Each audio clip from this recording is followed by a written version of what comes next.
Bonjour et bienvenue.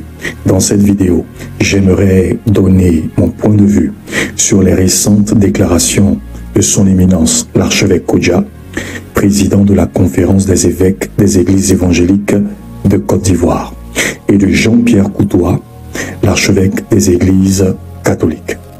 Commençons avec l'intervention de son éminence l'archevêque Kodja. Voici un extrait. Bon, ils ont cassé le village d'Adjamé à Abidjan. Nous, on était à Trècheville.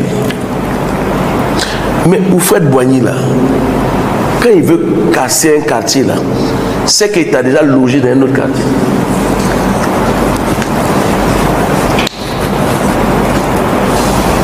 Vous ne pouvez pas dire, on a donné l'argent aux gens, et puis ils ne veulent pas partir. Mais tu mets l'argent sur un compte séquestre. Séquestre, ça veut dire quoi? C'est l'argent qui est séquestré. Il ne faut pas jouer avec l'esprit des gens.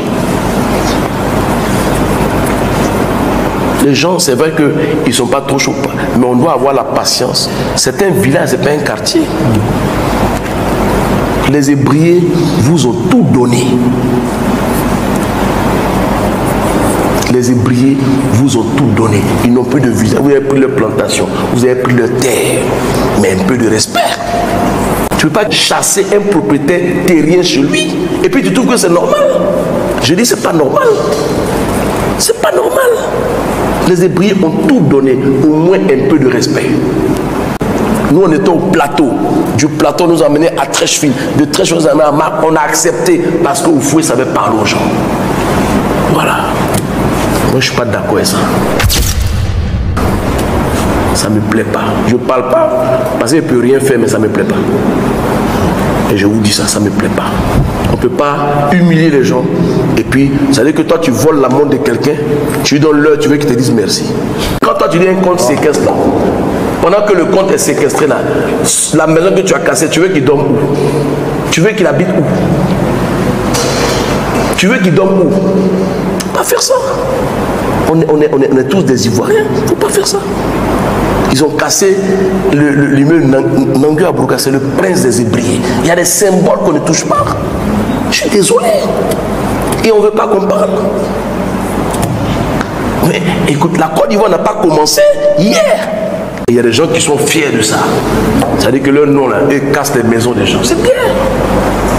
C'est bien. Que Dieu vous bénisse. C'est pas grave.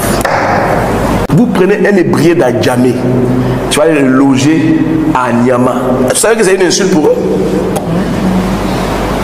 Les Hébriens, il y a ceux qui sont de Bidjan, et puis il y a ceux qui sont hors d'Abidjan. Un Hébrien de Bidjan, tu ne peux pas le faire habiter hors d'Abidjan. Tout ça, là, il faut connaître. Il faut faire attention. Il y a des frustrations. C'est pas bon. On ne peut pas humilier les gens et puis demander aux gens d'accepter ça. C'est ça, il ne faut pas. Les gens qui ne parlent pas, c'est leur terre, il faut faire attention. C'est leur terre. C'est leur terre. On peut pas. Moi, j'ai le cœur meurtri. Parce que quand c'est pas, tu ne peux pas imaginer quand c'est pas pour toi. Voilà.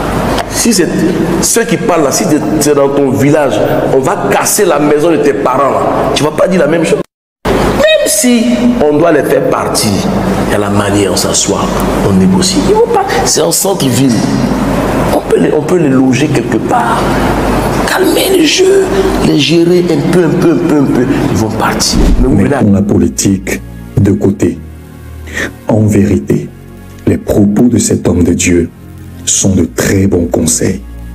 Et n'oublions pas qu'il fait cette déclaration en tant que citoyen ivoirien et autochtone hébraïen.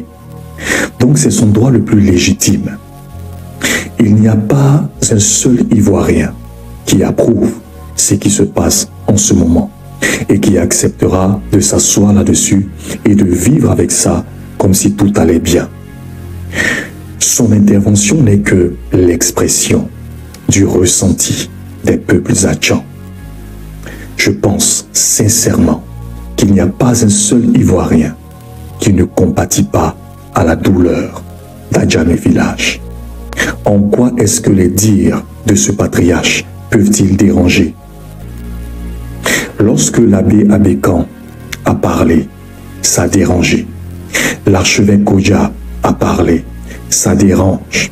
L'archevêque Jean-Pierre Coutois a parlé, ça dérange. Mais si ce qu'ils disent est faux, alors pourquoi ça dérange?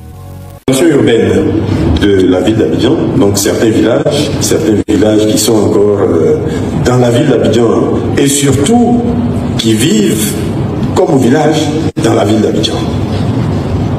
S'ils étaient dans la ville d'Abidjan et qu'ils faisaient évoluer leur mode de vie vers, j'allais dire, la vie en ville, vers ce qui doit être la vie en ville, il n'y aurait pas de problème. Et c'est vers cela que nous voulons les inciter. Sans les contraindre, j'insiste là-dessus, sans les contraindre, sans les déposséder, en leur disant qu'ils ignorent qu'ils ont 1000 mètres carrés à Blocos par exemple, et que ces 1000 mètres carrés aujourd'hui à Blocos, c'est 700 millions de francs CFA, c'est près d'1 milliard de francs CFA. Tout n'est pas que argent dans la vie.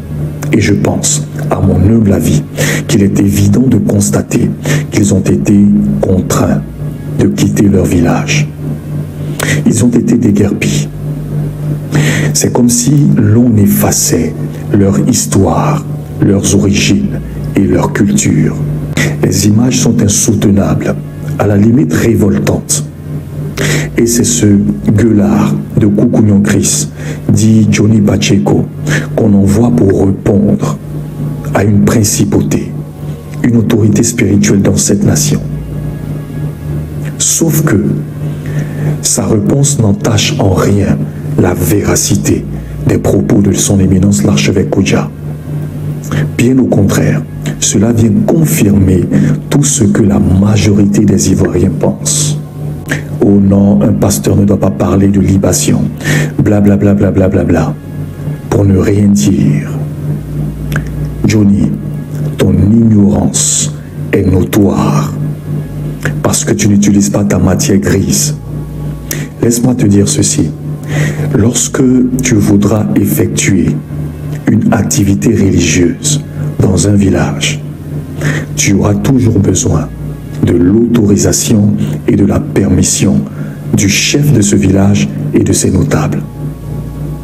Tu sais pourquoi? Parce que il est écrit à Dieu ce qui est à Dieu, à César ce qui est à César. C'est une question de loi et de principe. Et tu es très mal placé pour apporter un jugement dans ce domaine. En plus, tu te permets de tutoyer son éminence comme s'il était ton ami. Mais tu es audacieux. C'est très stupide de ta part d'agir de cette façon. Je te le dis ouvertement, tu manques cruellement d'éducation. J'ai réalisé que il y avait un cadeau qui avait été offert à la Côte d'Ivoire qui était mieux que la Cannes. Il y a un cadeau depuis 1 an, 2 ans à peu près. Pour moi, c'est l'un des plus beaux cadeaux que le président a offert à la Côte d'Ivoire. Que les Ivoiriens méprisent. Vous savez c'est quoi? C'est la CEMU. Je suis allé rencontrer le ministre en charge de ce département-là. Je dis, moi, je veux être un ambassadeur de la CEMU.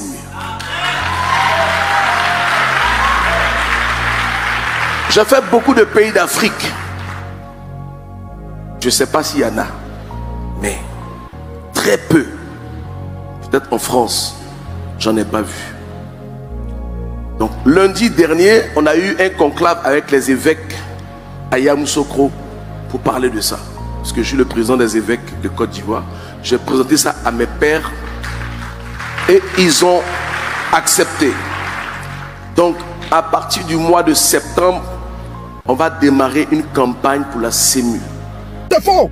C'est faux! Montre-moi un hôpital ici, soit tu fais une autre vidéo. Tu nous montres l'hôpital là, où les gens peuvent se soigner là-bas avec 1000 francs par mois. C'est pas sérieux. Et c'est honteux qu'on attend ça de la part d'une personne qu'on respecte et qu'on considère. Montrez-moi un hôpital en Côte d'Ivoire où on peut partir avec la CEMU et puis j'allais faire échographie, j'allais faire mammographie, j'allais faire IRM. Montrez-moi un hôpital. Montre-moi une pharmacie où on parle à SEMU et peut te prendre gratuitement. Vous savez, un homme de Dieu doit être juste et impartial. Quand c'est bon, il doit dire que c'est bon. Quand c'est pas bon, il doit dénoncer. Malheureusement, beaucoup d'Ivoiriens veulent absolument que nos hommes de Dieu fassent de la politique. La 4 SEMU, voici la mienne. Ce projet a été initié par le président de la République, projet qui est en cours d'exécution et qui sera effectif à long terme. Vous savez très bien qu'il y a des projets qui sont effectifs dans l'immédiat et il y a des projets qui sont effectifs à long terme. Donc il faut savoir faire la part des choses.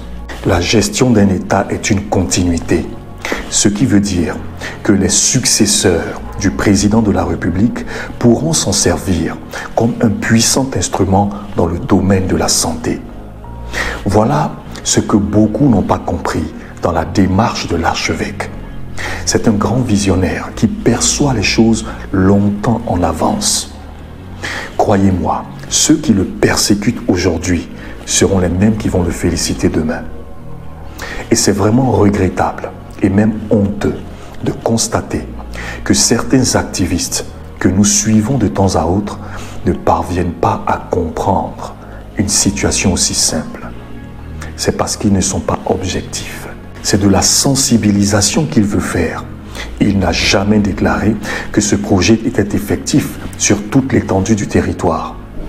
Je ne suis pas là pour le défendre, d'ailleurs je n'en ai pas les moyens. C'est une logique qui est simple et facile à comprendre. De toutes les façons, ce programme a été mis en place avec l'argent du contribuable ivoirien.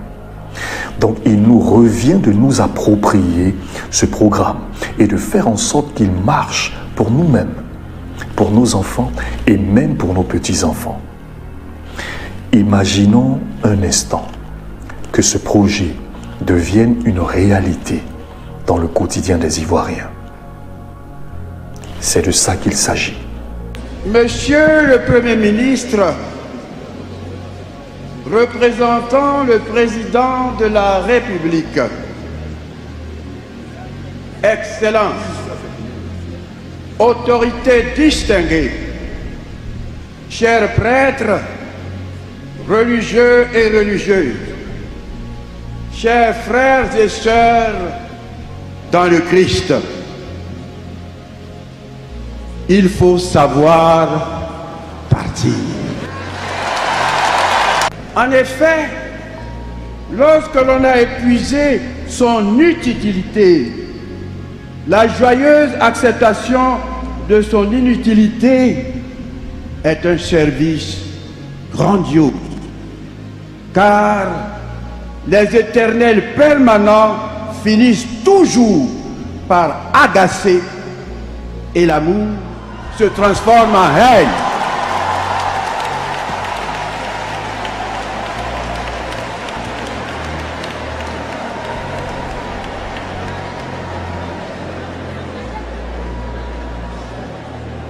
Il faut donc savoir partir.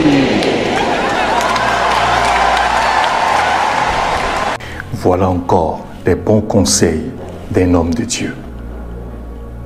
Chers Ivoiriens, prenons en haute considération les conseils et les avertissements de nos hommes de Dieu. Sur ce, que Dieu vous bénisse. Merci pour la qualité de votre écoute. Shalom, à bientôt.